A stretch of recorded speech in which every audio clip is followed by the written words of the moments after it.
The first game on this list starts all the way back in 1988. It's called Power Drift. Now, since drifting as we know it today wasn't really around until the 90s, in this game, drifting just means taking the corner sideways, just like in other games at the time. It was fairly mediocre with 11 opponents and 5 tracks, and it was overshadowed by games such as Outrun and Hard Driving.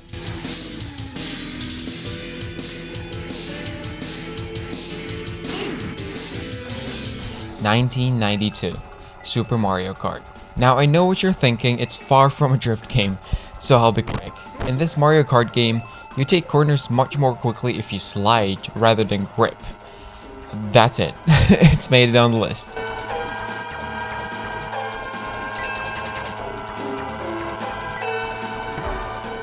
Ridge Racer.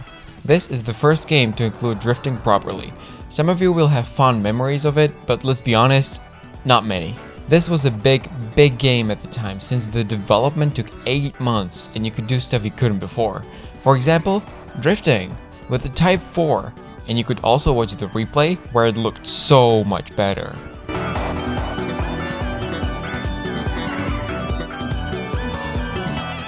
(1994) Sonic Drift.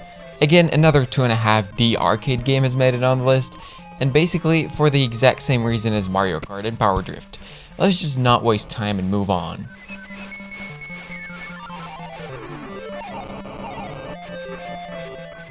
(1995) Super Drift Out. This cute 2D game is all about rallying at the 1994 WRC season. Everyone knows you can get very tail happy at a rally stage. Unfortunately, it had to compete with much bigger titles, and it didn't receive great ratings, barely scraping over 50%.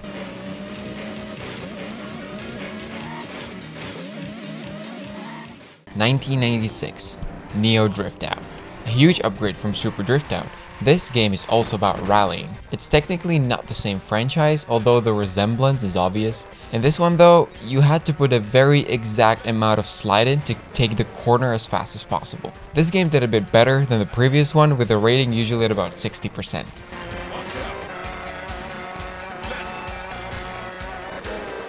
Now we jump to 2002 to Live for Speed. This is by many players referred to as the very first proper racing simulator. It's basically the Assetto Corsa of the early 2000s. You could sandbox drift your car into oblivion. Also for 2002, this game looks so amazing. Just compare it to other games for the same year. The difference is just wow.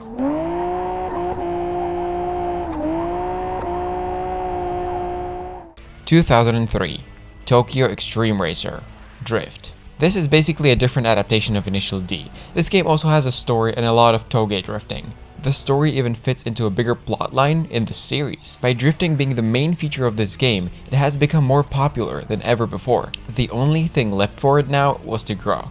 Tokyo Xtreme Racer Drift also has a wide variety of cars. You can drive Japanese classics as you'd expect, but there's also a Mini, a Lotus, and a De Tomaso.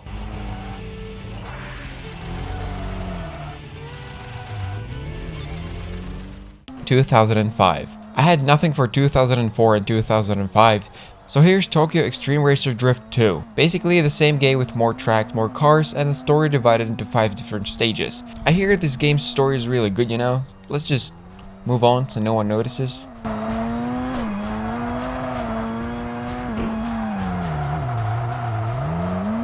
2006 D-Unit Drift Racing. This game, developed by Phoenix Games, is so shit it doesn't even have a Wikipedia page. The cars look horrible, the physics are better on Mars, and a snail with diabetes has a faster sense of speed than this game. It's honestly garbage. Comment if you'd like to see me do a playthrough and highlight all the fun.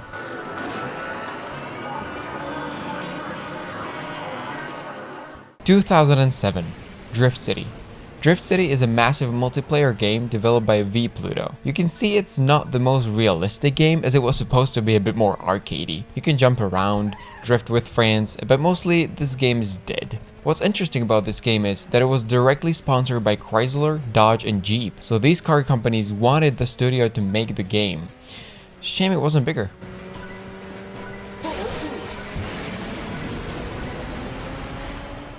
2008, Race Driver Grid. Now we're getting into the familiar territory. Grid is a very popular game played by millions of players around the world. Developed by Codemasters, responsible for modern-day Formula 1 games. It's got drifting challenges and missions. Overall, the first big game on the list.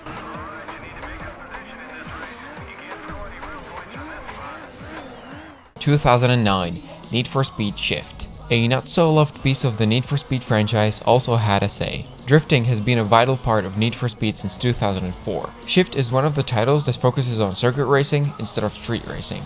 Drifting events aren't rare to find or enjoy. Developed by Slightly Mad Studios, it was EA's experiment whether having multiple studios producing a game every year can make them more money. Spoiler alert, the answer was no.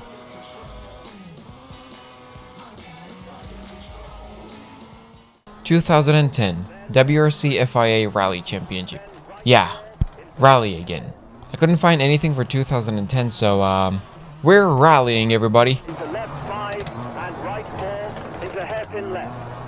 2011 Initial D Arcade Stage 6AA.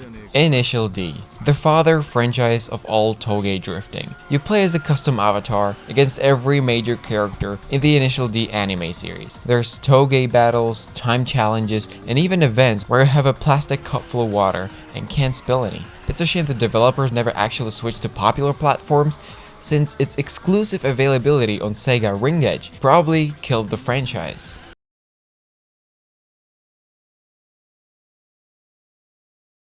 2012 Forza Horizon. I'm sure I don't have to talk about this one very much. The first open world game in the Forza series turned out to be a success. You can just take your Supra to the mountain road and drift the strings out of your rear tires.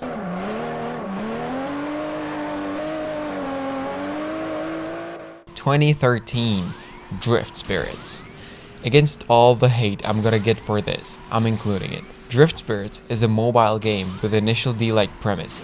You do toge battles, and there was even a story mode. Of course, the racing wasn't exciting as other games, of course, but it was apparently successful enough to get its own wiki fandom website. But it was shut down in 2016, so...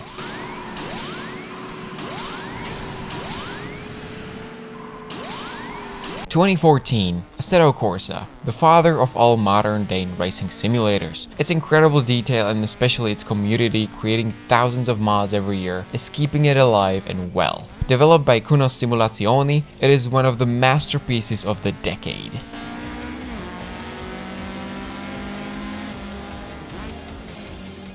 (2015) Absolute Drift. This game, developed by Fun Selector Labs, is a drifting platformer. Yeah, I never thought I'd say this, but this game is actually so much fun. It's relaxing, beautiful, and satisfying. You should try it. You should definitely try it.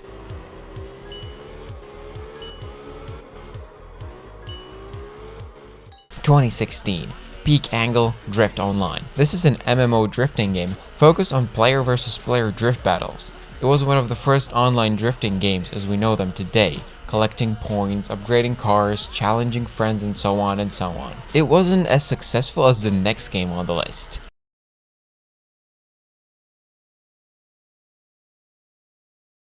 (2017) CarX Drift Racing Online. This game works on the same exact principle as the previous one, drifting against players for money or just for fun with friends, upgrading your car, buying new ones, and generally just enjoying your time learning to control the massive metal beast. CarX was massively popularized by Goosiest, a YouTuber that inspired even me to start making videos.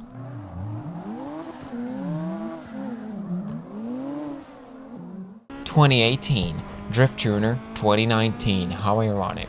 This is more of a casual drifting game, which only costs $2. It's about drifting JDM cars in the city, a relaxing yet sometimes challenging game. The reviews on Steam aren't very generous to it.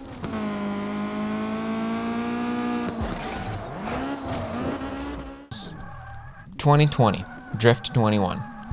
This one was hyped for so long throughout the previous year, it created high expectations. On the surface, it was very similar to CarX and Peak Angle, but over here, you actually have to build your car with similar mechanics to Car Mechanics Simulator. You have to build the engine, the suspension, the gearbox, the everything. It makes driving the car feel more rewarding and crashing it all the more heartbreaking.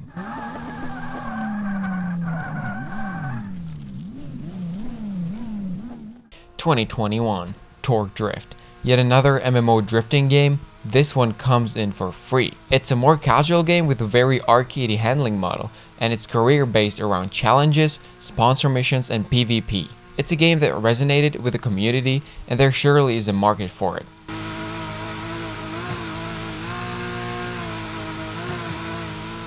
(2022) CarX Street. This game's release date has been postponed so much, I'm not even sure if it's gonna be released this year. It's basically an improved version of CarX Drift Racing, but this time, surprisingly, on the streets. It's supposed to bring big upgrades to basically everything from handling to graphics, as well as cross-platform support.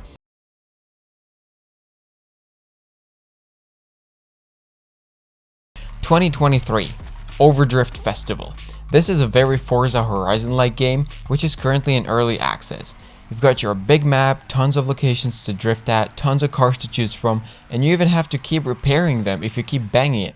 Honestly, this looks like an amazing, relaxing / intense game out there in 2023, so definitely sign up for the early access. And that's it. The evolution of how drifting came into gaming, and how it eventually developed into its own niche. Do you think drifting has a future in gaming? Why is that? Let me know in the comments below.